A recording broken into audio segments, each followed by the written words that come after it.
gotta go live, all of you. No, we're not. Wait a minute. We're now live. We're now live. Oh, we're live. Good morning. It's the God. 26th of December, 2025, 6 a.m. I'm from Central Florida. Dr. Nelson here. Please put in the chat where you're watching from. We can't see you, Dr. Nelson. Oh, that's because my camera was covered. Okay. So put in the chat where you're coming from. And if you have any questions, put them in the chat as well. And hashtag KMT for a chance to win a t-shirt. That's right. Okay. And Merry Christmas, Happy New Year. And Kiltz is from Sarasota today, and but he'll be traveling again tomorrow. And welcome, Tony Vargas. Hello, guys. Thank you. Good morning. Happy Merry Christmas, I guess. It just passed, and Yeah. So Tony, go ahead and tell us. I was trying to get a little bit of a background before we came live. Gotcha. That's why I had asked, but go ahead and tell us your carnivore story and any health benefits you've gotten, please. Well, health benefits real quick. I just turned 38 on the 24th a couple of days ago, and it's the oldest I've ever felt that I've ever been, and the best I've ever felt. And this is amazing. I was like, to this point, it's a long story to get to this point, but I grew up in Mexico. I was born and raised in Mexico for the first 4 years of my life, and then after that, my family kept traveling back and forth from the U.S. to Mexico, just kind of trying to. I guess my parents were trying to figure out what they were going to do with their lives, and we were all trying to do the same thing, right? And I was just riding along. Yeah. But I was always that kid that questioned everything. I was always a troublemaker in my family, in the classroom. If there was a group of bad kids, I would come in and I would make that group of bad kids even worse. That's what my dad said. But in 5th grade was the first time that I kind of start really pushing back in authority with teachers, and actually, why am I sitting here listening to you, right? What is the benefit of this, and how far can I take it?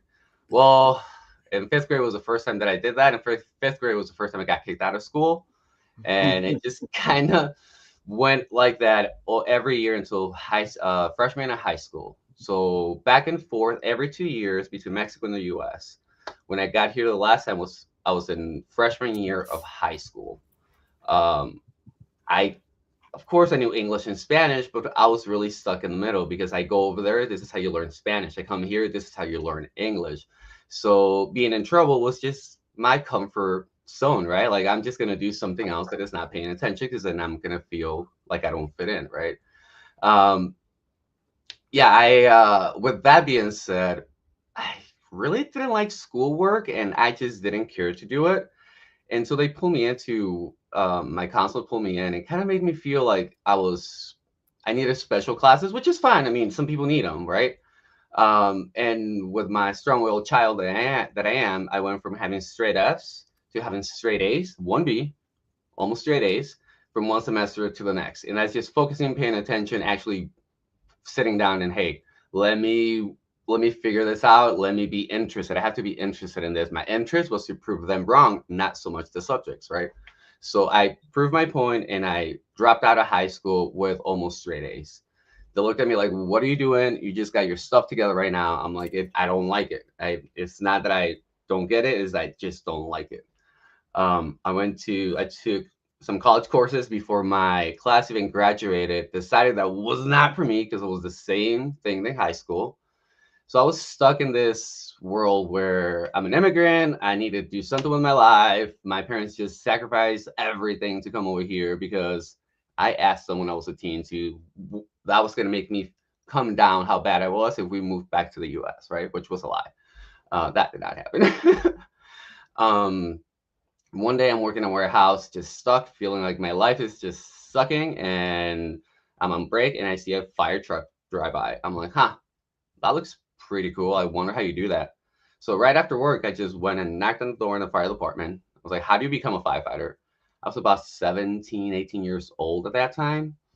They brought me in. It was around dinner time. They brought me in and they explained everything to me. About 8 months later, I already had my EMT license and was working as a cadet as in the fire department. This is just by knocking on doors on who's hiring, how do you do this? I want to do something, right?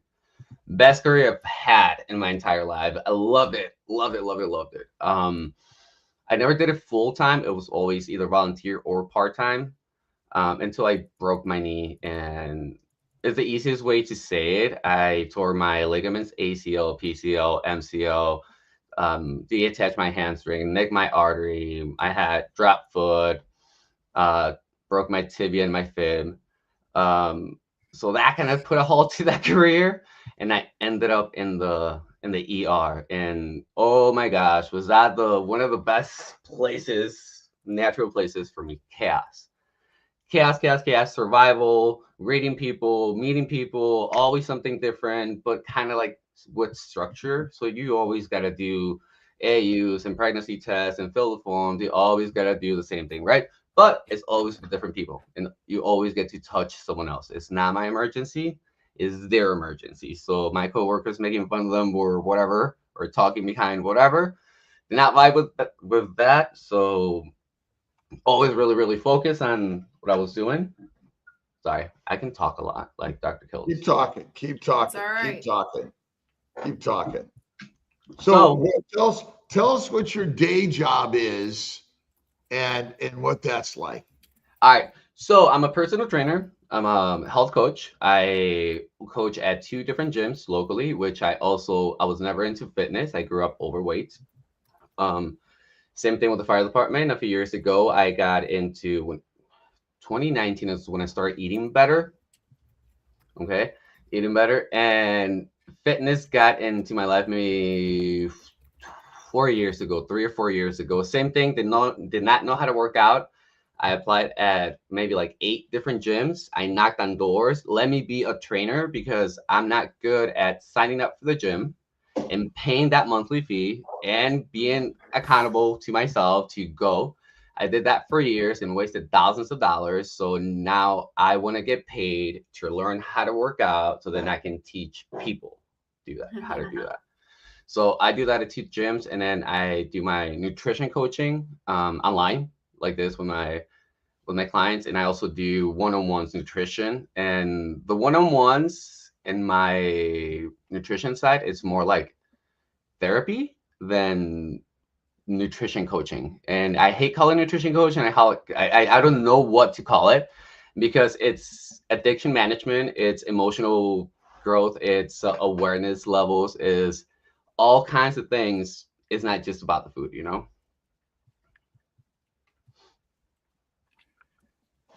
And tell us about being part of the community in carnivore. How has that inspired you or changed your life, improved your life? It's well, it all started because of my wife. So when we moved up here about 7 years ago, it's about an hour north of Chicago. It's called Fox Lake. We were eating the standard American diet. I was working in the ER, drinking about 3 Red Bulls a shift. And when we moved up here, we wanted to eat a little bit healthier. So I wanted to grow my own veggies and learn how to do all that, right? So the healthy way, the oats, the smoothies, veggie-based diet, which my wife had adopted, and she had terrible health issues. She was scared of food. She had this, what I call, black hole in her belly that would just suck all her energy out when she would have episodes, and she was terrified of eating. So again, same thing that with the firefighting, same thing with the working out. I went around knocking on farms, asking them how they grow food, making sure they were clean. It was clean food. It was organic food. They were having the good practices. And on my days off from the ER, I started farming for free, and I would take veggies or eggs or honey in exchange for the work that I would do for the farmers. Sorry, my dog just walked in. We like dogs. Best friends, right? So we after that, well, I was getting so many veggies from these farmers that I started a food stand in the parking lot and the ER on the weekends that I had off, because I was getting so many veggies. My wife and I were just chopping them, eating them, freezing them, and getting fatter and getting sicker and getting in worse shape, and just mental health was not there for us, and we're very confused on what was going on. Then I found Dr. Kimberly with the Proper Human Diet, and Mark Session with the Primal Blueprint. Once I found those two guys, oh my gosh, I started doing Proper Human Diet, and I immediately felt my emotions, my everything just come down, my bloated. It was a matter of, I want to say, 3 weeks for me to see the difference. It still took about another 6 months for my wife to actually get on board. Then I found Dr. Kiltz, I found Dr. Chafee, I found carnivore, and I was like, what is this? We're scared of the fat. What's going on? Completely 100% opposite of what I knew, right? What I knew from like the medical field. So yeah, it was weird. So I tried it for 3 months, 100% carnivore, and amazing benefits. The only thing I did not like about carnivore is that I felt tiny. I got too lean from being overweight my entire life. Now I felt like I was tiny, from 220 pounds to 150 pounds. And now that's when the whole working out more serious came in. How tall are you? How tall? Yeah. 5'8", 5'9". Okay. So I can only go this way, doctor. I can't go. So 220, I was very wide. What is the optimal weight for a human being? Wherever you land, whatever. I don't think there's an optimal weight, right? It's wherever you land, and it's however you feel. I think, and there's your natural weight, and if you don't feel, for example, when I felt too small, that might have been my natural weight, but now I don't want to feel that way. So now you have to do something different to not feel that way, which is okay, right? But you have to be aware of those things, right? Yeah, are we maybe improperly driven by some standard that isn't true anyway, right? It's sort of, we are what we are. I mean, what other animal says, you don't look so good, you got to change? This is be you, right? That's kind of what you're saying. It's like we do sort of have this idea we need to do or do something else, but it doesn't matter. Even if you're 220 pounds, you feel great. I mean, the carnivore diet, even if you don't lose weight, it still makes you feel better than ever. Would you agree? Oh, 100%, 100%. And it's one of the things that I try to teach my clients, because I stalled so many times or whatever it was. I went through my journey, and it's not about the weight loss. It's about your habits, about the relationship that you have with the food. The sugar is not the problem. The carbs are not the problem. It's what kind of relationship do you have with that thing, and what kind of awareness and self-control do you have with that kind of food. And if you don't, then you do need to put some things in place, right? We've been marketed to sort of illogical and a negative way of looking at food in our bodies. That's sort of the marketing. You got to change, rather than I am perfect already and I'm enjoying life the way I am. And yet we're seeing, the chaos of the emergency room, right? Or the things that happen to you. And it's, the leading cause of bankruptcy is medical debt. And we're not making strides and improvements in this world. Tell us a little bit about your health coaching and how that has sort of helped inspire others and yourself to find a new and stay on this new journey, despite the opposites of the medical community. One of the things that I like about the health coaching, or the stuff that I went through, is that my clients go from teenagers. I'm coaching kids on Monday nights and at the gym, and then nutrition after that. They're 11, 12-year-olds. One of my favorite group of clients that I have, it's my sandwich generation. So my 65 and older, 65 to 75, and right there, my sandwich generation right there. It's one of the things that I love connecting with people meeting them where they are, right? And that's one of the things that I learned growing up. I don't feel like I'm 38. I feel like I'm 98 sometimes, because I can connect with pretty much anyone based on. I gotta thank the ER, even though I didn't like a lot of things about it. I do gotta thank the ER for all the experiences that it gave me. So when it comes to nutrition coaching, it's nice to be able to meet someone going through menopause and I can't really relate, but I can explain things in an emotional way that they're gonna understand it. Where I can meet with this 47-year-old male that just needs carnivore, 100%, let's leave everything out. So wherever you are, and I think that's one of the fun things that I love about the nutrition coaching. I can insert myself with that kind of any kind of population, and I find it so fun educating people where they are, whether it is I'm a diabetic or I just want to lose weight, whatever belief they have from the medical Western world.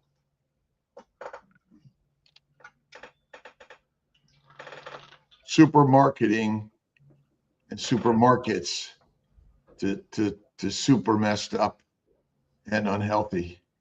The authorities truly care about our money in their hands and not our mastery. I think that's what this Lions Carnivore Way is in the individual life health coaching, which is such a masterful thing that have you been to a standard doctor lately? To a standard doctor? No. No, the last time I went to a doctor's office, well, when I left the ER, I did it in a way where I couldn't go back anymore. Again, it's my strong-willed child coming out, so I fired the ER for my life. That's how I put it to my boss. They did not align with my beliefs, and they were not performing to my expectations anymore, because that's when I found out that we're really not helping someone that comes in with the blood sugar of 800, and we're helping them in the moment. Yes, we are. Yes. ER is amazing for that. Broken bones and in the moment emergency things. We are helping with that. But this person needed help 5, 10, 20 years ago. This person with the blood pressure 220 over 90 needed help years ago. And I did my role there, and I had a blast helping people in their emergencies. But now with the health coaching, I even having more fun helping them prevent getting to that stage. It hurt a lot to see people of all kinds of ages with strokes, with heart attacks, an 18-year-old with heart attack. Are you kidding me? Like, it's crazy, and I'm getting the chills just thinking about like things that I saw there. Yeah, I call it combat medicine. I mean, most hospitals and most medicine is sort of combat medicine for urgent or emergent, but we had the opportunity to teach us, when we're in school. By the way, I was kicked out of school, and I was in college courses in high school, and I too found that the system was really kind of crazy. Although it's kind of part of the system, is to buck the system. That's kind of the nature of the beast, but eventually you find a way not to fight but to foster a connection and bringing things together. How do we change the standard message in the hospitals and in medical systems in general, or in the marketing out there? Any thoughts and ideas how we can better approach that? I think you guys were hitting on this. I think I think Western medicine is not going to change. I think the roles that outside of that is what needs to change. Putting things in place outside of that system needs to change. That system is not going to go anywhere anytime soon, I don't think. And if you choose to live in that system, it's okay. Just like you said, you may not know any better. I didn't know any better. You always question your authority, and it's like you said, you got to play the system if you want to be in the system. How do we help other people who are looking for help outside the system? How do we help other people? Besides leading by example, I mean, trying to like share the story, share the lead by example. Again, that's where I wanted to go. You have to share, definitely. Well, I'm in the system, and I can tell you there are ways to affect the system, because in essence we have to keep sharing the story and writing the stories and speaking the words that you're doing to help.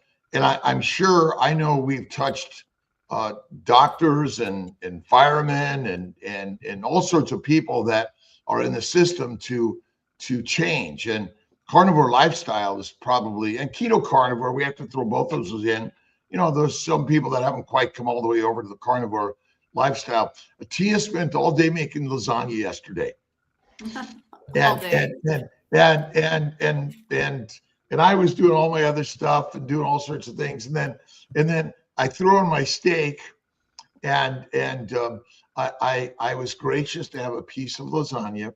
She cut me a piece this big, and I had a piece this big, and it took about 2 seconds to prepare my steak, and about 5 hours to prepare lasagna, homemade. It was beautiful, and sort of. I'm Italian. I grew up with that, and boy, the simplicity. Tell us a little bit about the simplicity of your life now that you're in the carnivore lifestyle. It's like, whoa.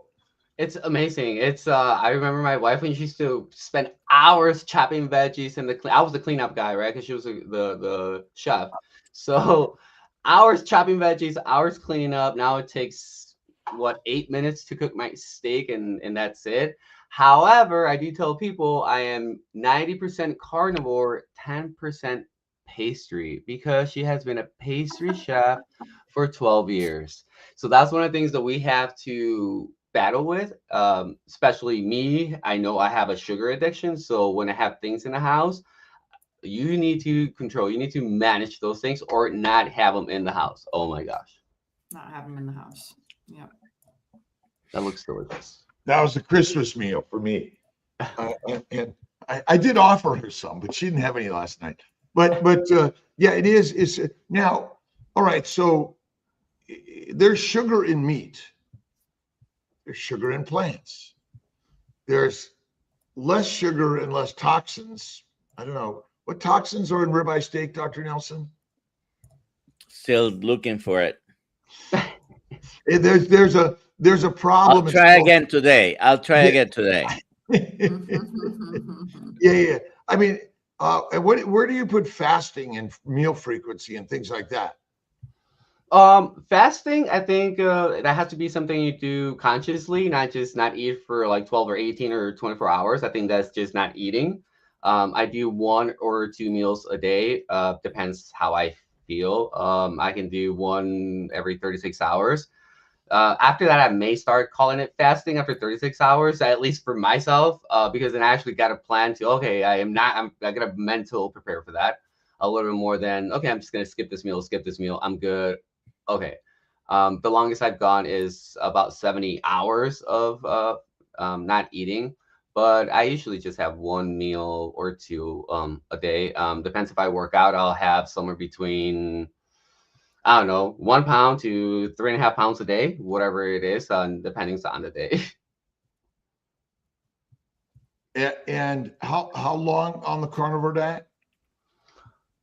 2 years that I called myself 90% carnivore. Before that, it was 3 months strict carnivore. That was the only time that I actually been strict 100%. Left the coffee, everything, quit everything. I can take or leave coffee just like you.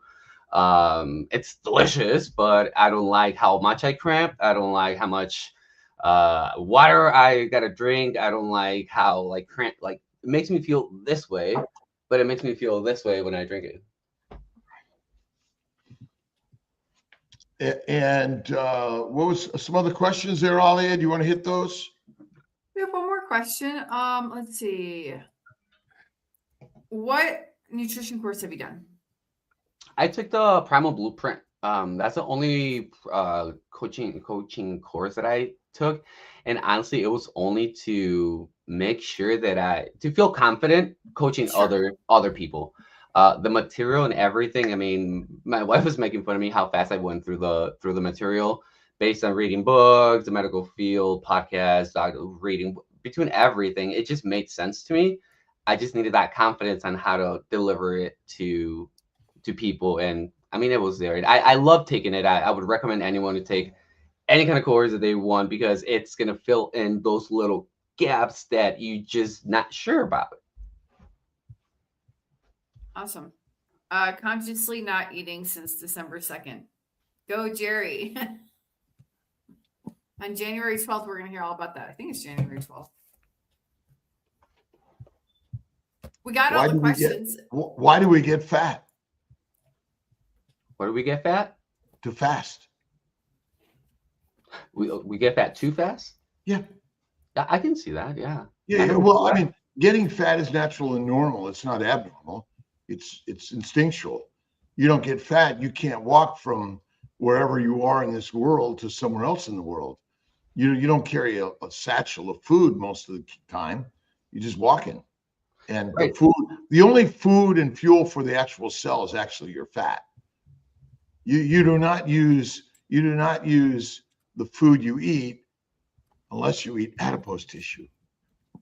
But the cells utilize the fatty acids as our energy, not glucose.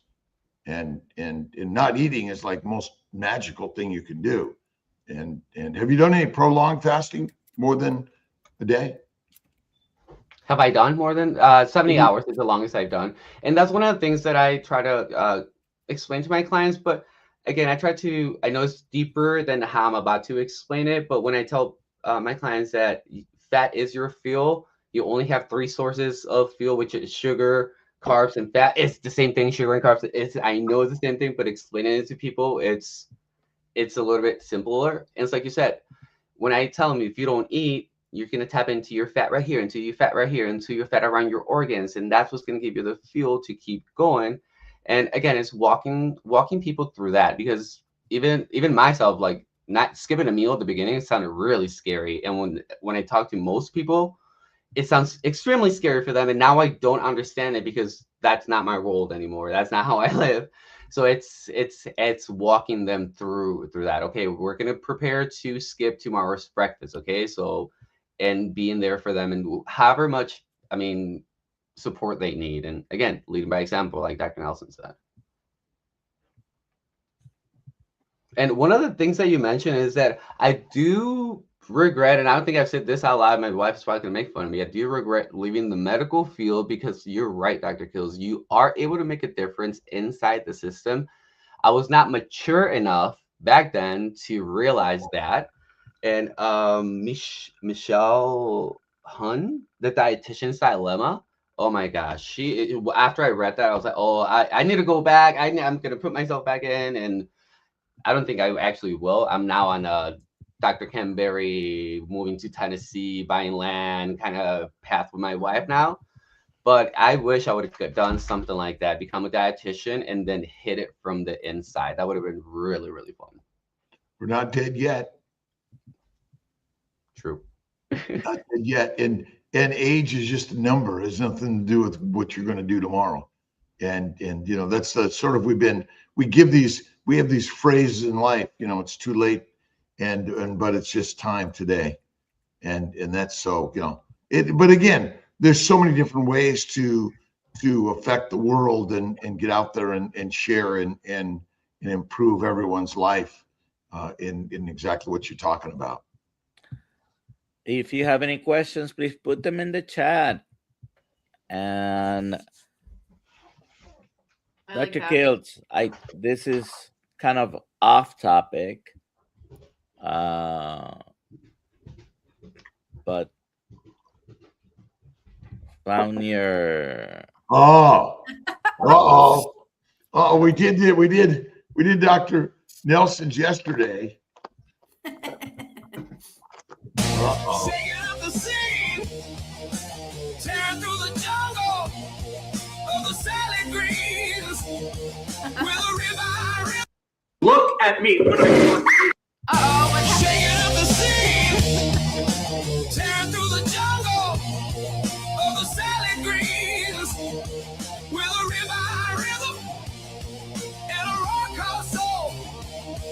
He's a meat-made legend on a vegetable roll.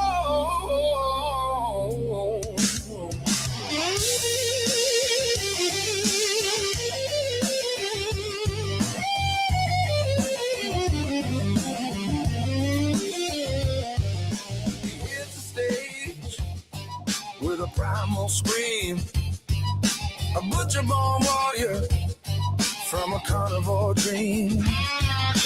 Broccoli trembles, spinach tries to hide, but nothing stands a chance when he's turning on the stride.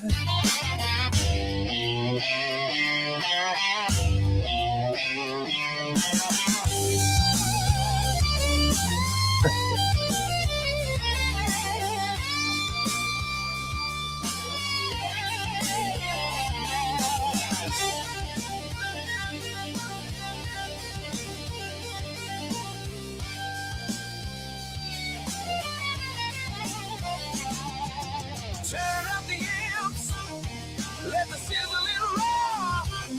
He's the king of the kitchen, and he's ready for war. Roots get wrecked, leaves fall down. He's a meaty heart of this old rock town. He's a plant punisher, baby, ripping up the green, shredding every veggie like a rock machine, with bacon, smoke, thunder, and a flame-lit soul. He's a carnivore champion on vegetable patrol. Whoa. I love that. Tearing through the jungle. All right. Oh.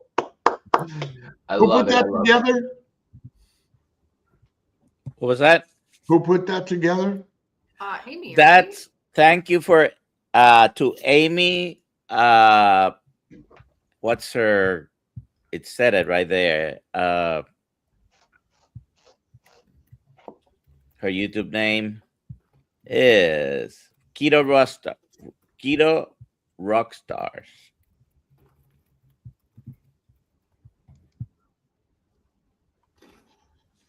Thank you, Amy. Thank you, Peter. Papa Carnivore. And I do love a piece of really good sourdough or croissant with a lot of butter in small amounts from time to time. Speaking of butter, I used to give my wife and her family, before we started this, a lot of pushback when I would see them. They would just put butter on everything, like on every single meal they would have, just like, and now they make fun of me. It's like, oh, what do you think about butter now, sir? It's like, yeah.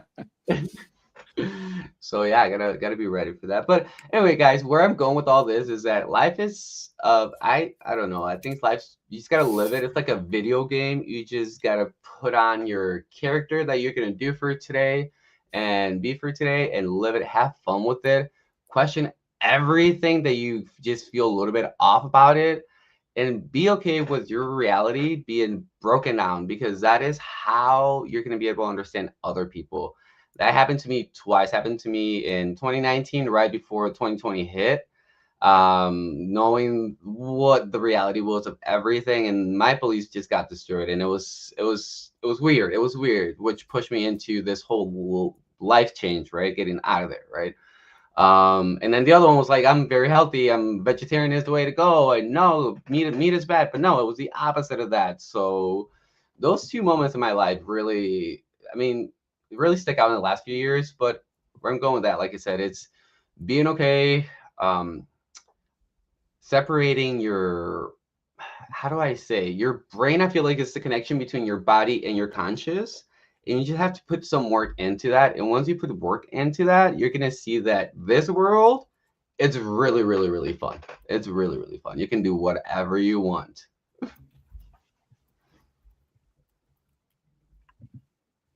That's the beauty of it. There's a lot of possibilities, not just one way. There's infinite ways. And that's what we're really building. And we're inviting all of our brothers who are plant eaters or just strictly meat eaters or both. This is where I think adding fat, fasting, and faith are actually the most important things of this nutritional direction. And some plants, properly processed to eliminate the toxins or the fermentation with added animal fat. Fat comes from animals, oils come from plants, is absolutely the way to look at this and join in, because we're not here. Again, I'm not here to say you shouldn't ever eat plants and it's the most toxic things. But I think that we've been misinformed of the truth of human body physiology, biochemistry, metabolism is mostly wrong, because you cannot burn sugars. You must convert them in the liver to fat or you die. Simple as that. We burn acetyl-CoA from fatty acids, not from glucose. Yeah, and I think that kind of goes with Dr. Nelson said with like leading by example. When I talk to my clients, and I don't tell them I'm 100% carnivore, that I don't eat these things. I'm married to a pastry chef. It's hard to not eat those things when they're in front of you. And again, it's the kind of relationship that you have with those foods, right? And if I was not diabetic, or if I was in a situation where I can't have it as often as I have it right now, well, then I have to do something about it, put something in place, or whatever it is, completely get rid of it, or have a doctor or a health coach give me a hand transition off of this. I think it's just addiction. It's whatever addiction it is. It's where is your addiction, and modifying your habits in order to get healthier, because it's I found out that there's a lot of addiction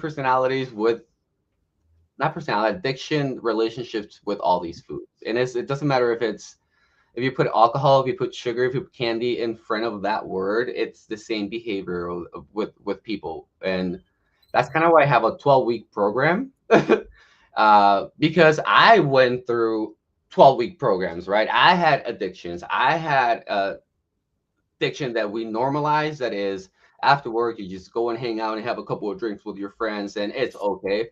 Until it's not okay, right? Until you are unhealthy and in trouble with the law. And yeah, you just got to learn from that. Well, plants are smart as shit.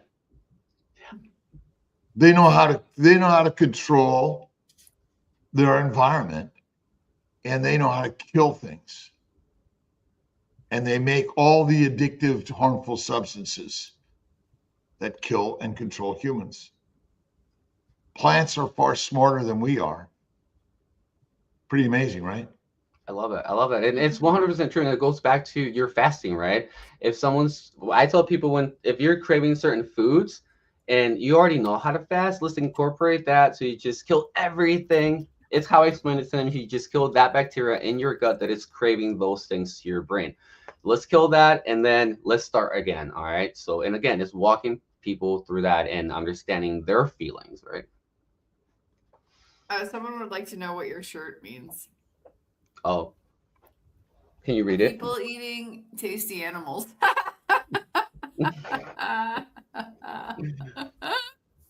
So I had to wear that today. Yeah. I have a sticker too over here. The new definition, it's like definition number 2 of PETA in the dictionary. That's funny.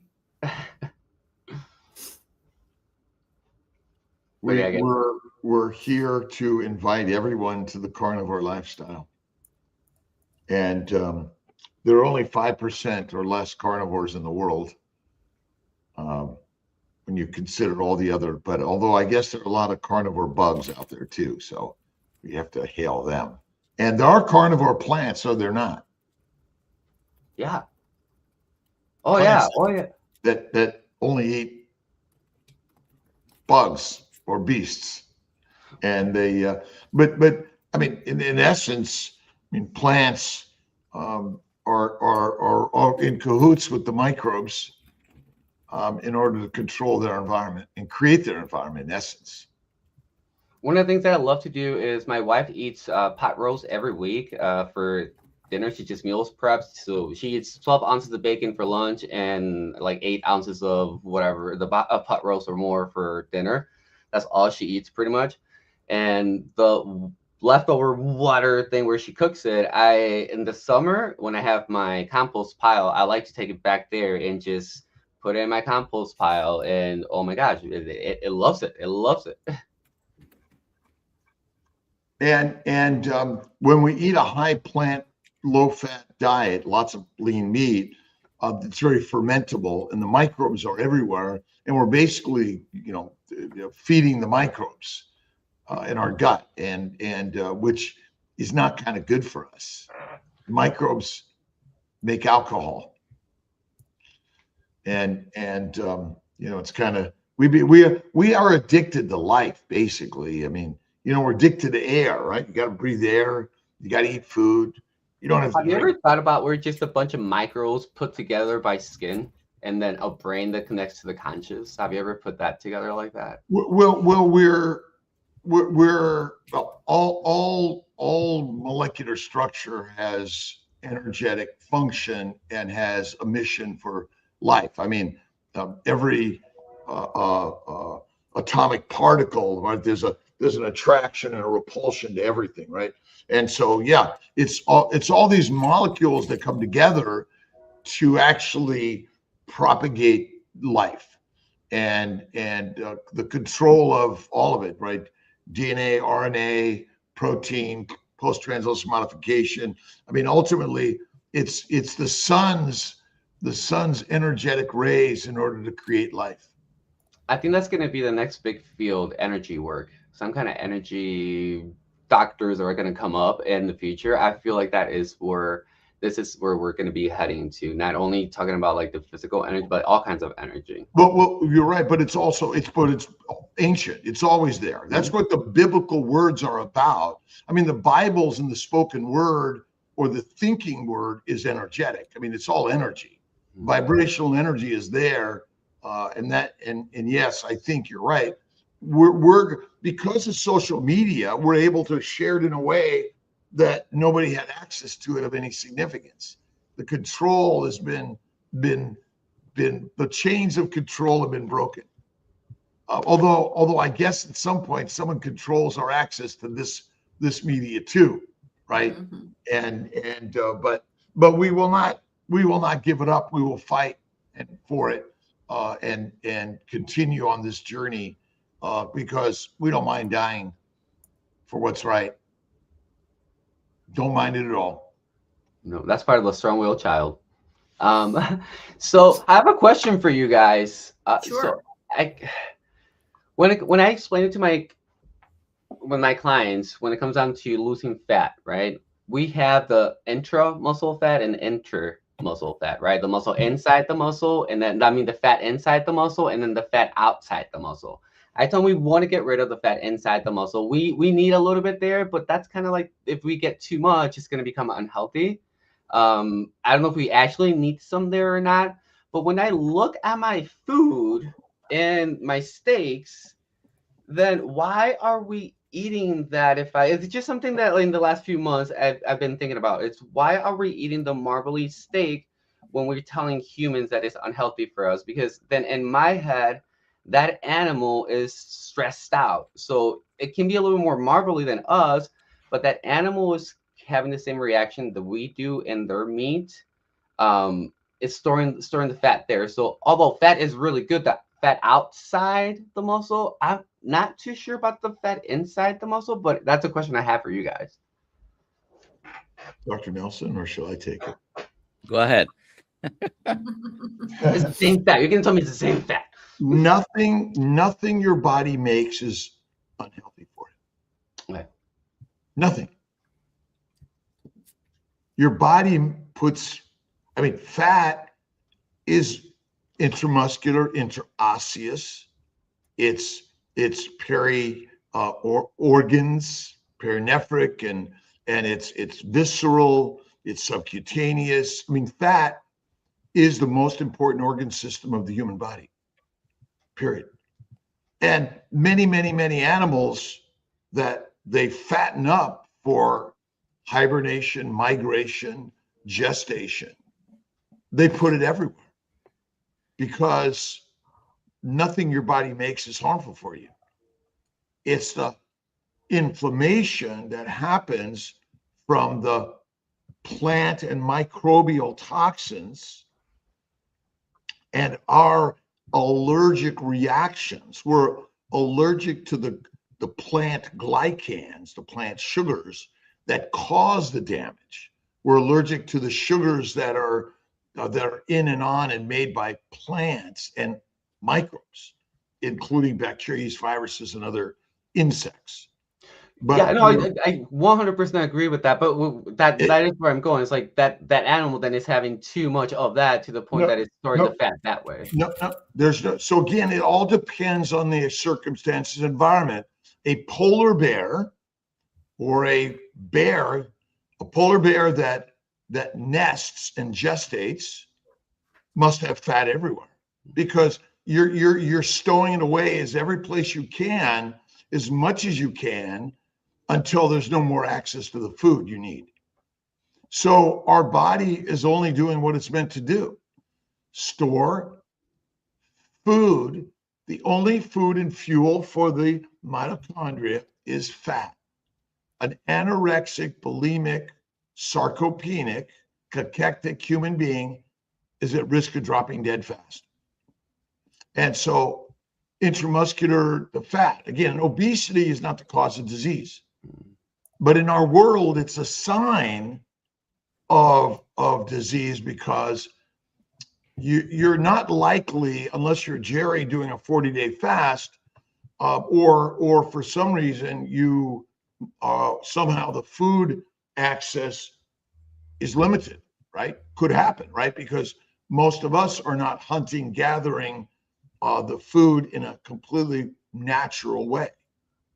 But there's no fat in your body that's harmful for you, in my opinion. And just do 2 weeks of carnivore. Yeah, well, yeah, I don't think the fat itself is bad. I think why we get the fat is the problem, right? No. Again, eating raw fat is healthier than you can eat protein.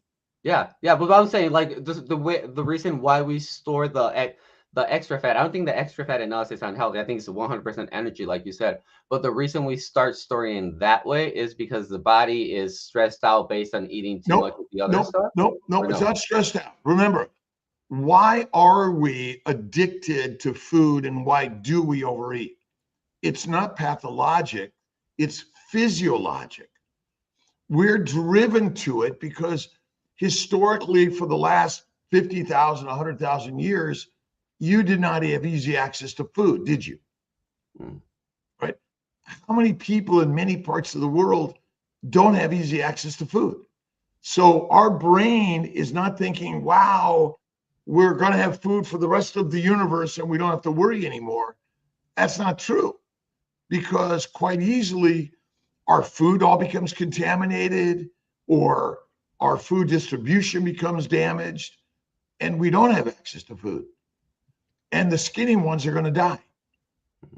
And the fat ones are our reproductive community. So we're just, we're trying to sell people on a diet too, that you should do this and be like this, which is quite interesting, but it's just not, it's physiologically and biochemically not true.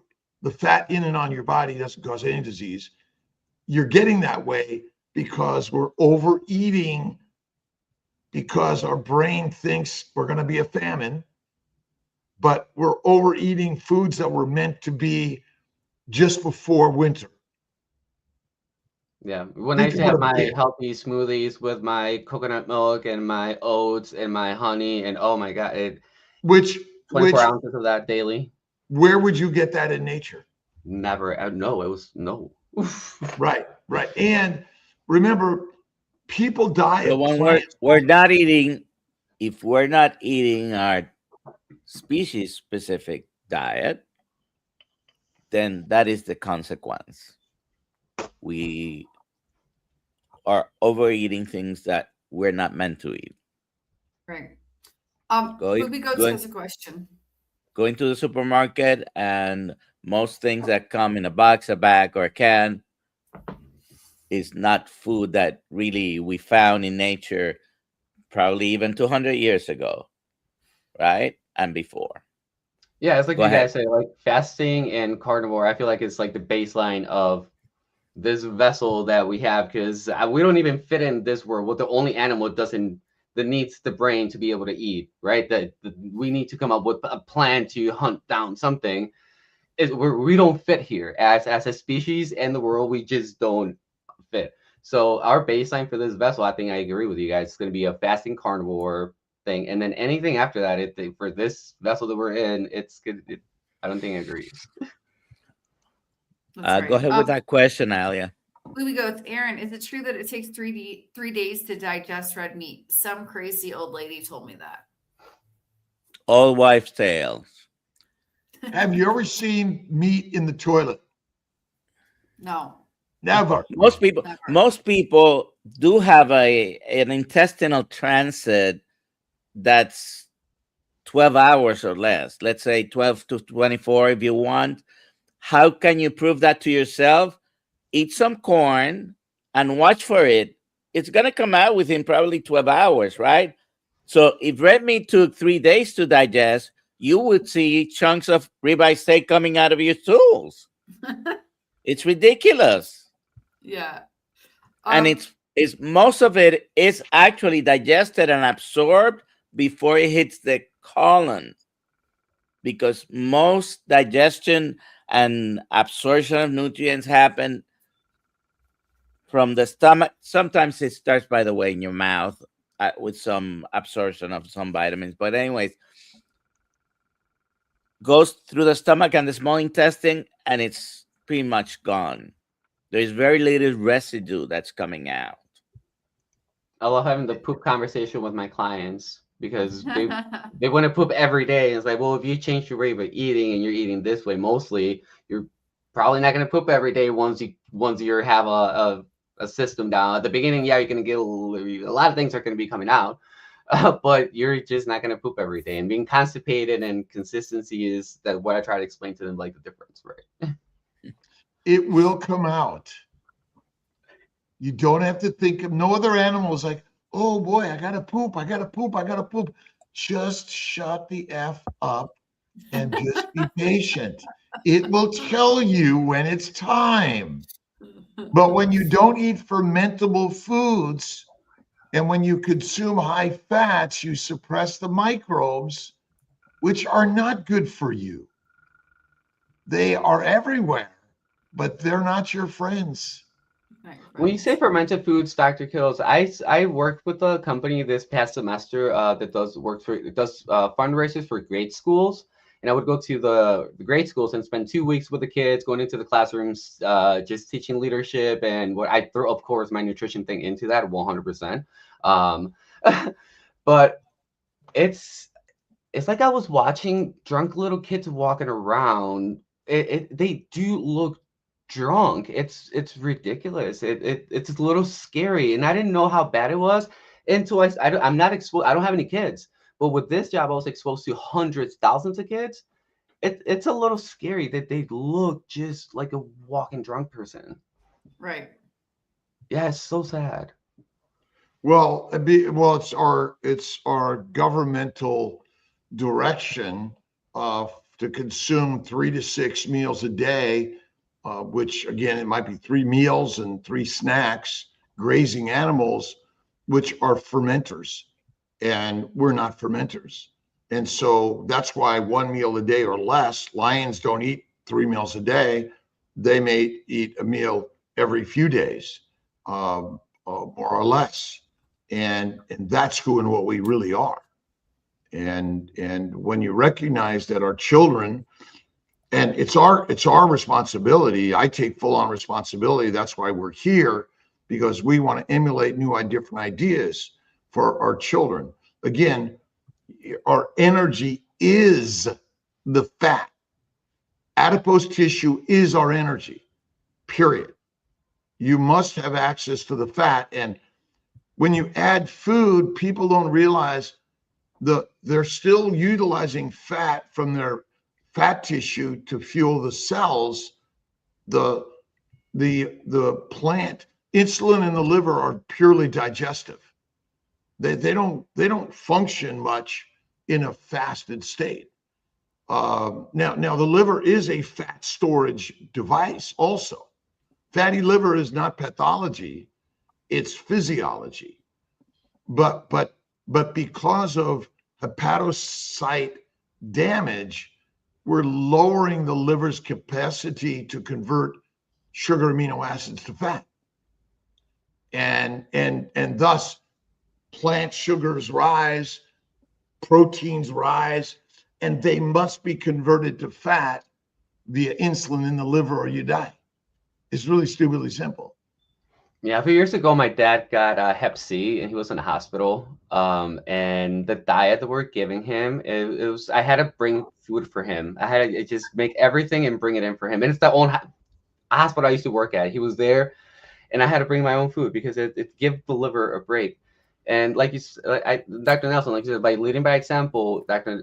Kiltz said that if we know this, I feel like we are responsible to pass along this message somewhere, somehow sharing it. And it's like with my stories that I told you guys, they go so much deeper, but just the next one is going next, like living like Dr. Canberra. Like I said, today we have an appointment to go on our next step to get land in Tennessee. So today we go to the bank and we're moving forward in that movement.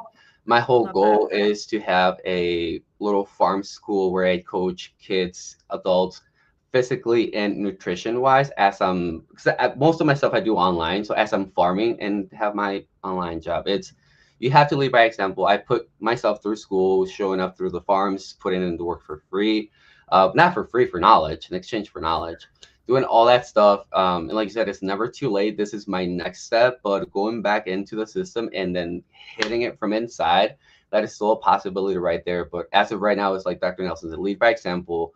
Say where you live, how you're gonna live, right? So if I want to do this, I'm not good on social media. I share some stuff. I put it out there here and there, but just getting the animals, doing the work, the handwork. I think that's how my role plays here, and I love coaching. But it's, like I said, it's leading by example.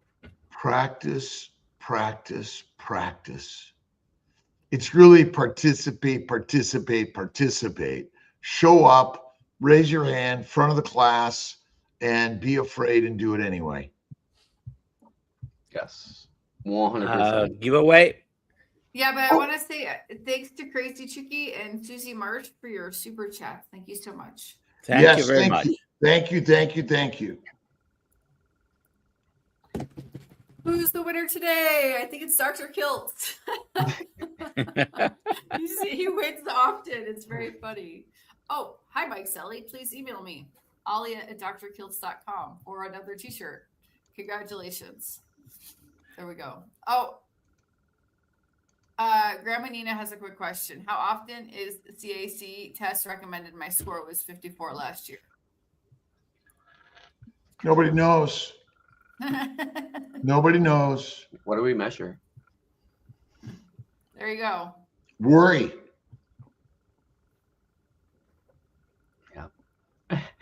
And don't, Lots of so worry. don't. Dr. Kiltz, question before we go. Here, Jerry's question. She's 25 days fasting, shooting for 40, and she's asking if I have not eaten in 25 days, what am I still processing? Well, if you look at bear hibernation, the studies have been done. Bears that hibernate 6 months and gestate, create life, lose only adipose tissue. They lose no muscle mass and no bone mass. Fat is the building block and the fuel for every cell of your body, period. It contains every mineral, vitamin, micro and macronutrient to build a baby. But what is she still processing? Processing is adipocytes, fatty tissue. That's it. The fat contains sugars, glycans, protein, amino acids, and fatty acids, and cholesterol, and every mineral and vitamin your body needs. The bears That's why we make. What's that? I think she's asking. I think she's asking about the contents of her intestines at this point after 25 days. Well, they're empty. They're technically empty of food being digested, but you know, just like you're not moving, your muscles are resting. They're not dead. They're purely alive. You're doing autophagy to fix the glycocalyx, the epithelial cells, the vessels and everything. But ultimately, you're sending a chylomicron is a glycolipoprotein made in the gut that delivers all of the minerals, vitamins, and building blocks of your body to every cell of your body. Very low density lipoproteins coming from the liver are prepared to ship to every cell of the body. That's how we get fat, mostly, because people don't eat fat, mostly. And then the adipocytes are shipping it right back to every cell of the body via the lymphatics. And so, once your fat stores are nearly depleted, it's over. You do not start using your muscle. You're already dead. We become atrophied because in that state, in general, your energy is being conserved for survival. So ultimately, what am I still processing? You're processing adipose tissue and sending it everywhere in opposite to actually getting it from your gut, which must be made into a similar structure or you will die. That's why type 1 diabetics die and liver failure patients die, because they cannot make fat. And if you think of the standard diet, it's fruit, fiber, vegetables, seeds, nuts, lean meat, and no animal fat. We eat a low-fat diet, not a high-fat diet. And when you cook things in oil, you're boiling them at a higher temperature, but you're not soaking them in fat. Thank you very much. To everyone. To everyone. Yeah. Thank you. Thanks for being here. Thanks, Tony. Thank you, guys. Have a great day. Glad I'm not in Illinois. It was nice meeting you guys. Finally. Are you going to be on Awesome. Sunday, Dr. Kiltz? What's that? Are you going to be on Sunday? I will be on Sunday. Most likely, I'll be in Princeton, New Jersey, visiting Julio with the Maybe you G. should just be on with the Sunday school people. Maybe that's when you should do your live stream, because you're scheduled with George and Stephanie. So maybe just do one live What That's stream. time right, am I with George and Stephanie? 1 p.m. Eastern. 1. Yep, I'm on. Yep, I'm on. Yep. I'm just going to be in Princeton, and then Monday I'll be back traveling. So I'll be on Monday morning. I'll be on Sunday. So thank you for reminding about George. You guys, keep me reminded, because my brain wanders. When are you moving to Tennessee? Say that again. When are you moving to Tennessee, Tony? 2027, spring of 2027 is the move date. Awesome. If Do you have land? everything's gonna go well. Do you have Sorry? the land? Do you have the land? In March, we have a list of properties we're gonna go see this coming March. So financially, just getting everything ready before March, and that we're pretty much, ready to start looking at properties. And Nice. again, lead by example. Before we go, where can we find you if someone wants to So my talk to you, follow you? My nutrition website is frontlinevitality.org, and you can find some of my results there, a little bit of my story right there, and what I offer to people. And then on social media, on Instagram, I'm Tony_the nutrition guy, and also Frontline Vitality. Cool.